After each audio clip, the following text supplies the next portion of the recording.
Pale nchini Kenya kumekuwa na mjadala mkubwa sana bungeni kuhusiana na sakata la watu wawili, moja kutokea Kenya na moja kutokea pale nchini Uganda, wanaharakati wa haki za binadamu na wanasheria kuweza kukamatwa hapa nchini Tanzania, na pia waliweza kuachiliwa katika kila mmoja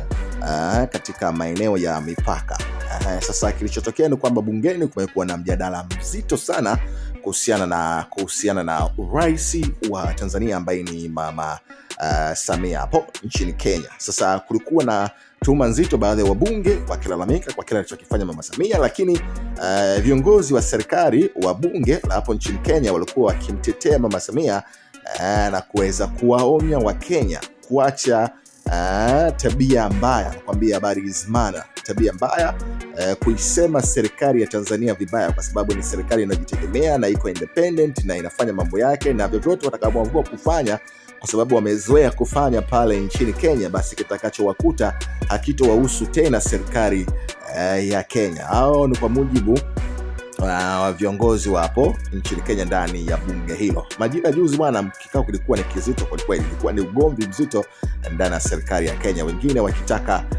hatua zaidi zichukuliwe kwa ajili ya serikali ya Tanzania, lakini wengine wakitaka wakisema hizi ni tabia mbaya tu za raia wa Kenya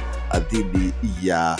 Rais Mama Samia. Ikumbuke kwamba kwenye mitandao mingi sasa hivi kumekuwa na videos mbalimbali za kujaribu kumdhalilisha rais wa Tanzania Mama Samia Suluhu Hassan, na mambo yamekuwa ni mengi sana, yani kama kumekuwa na vita kati ya Tanzania na Kenya, vita ya kwenye mitandao kuhusiana na rais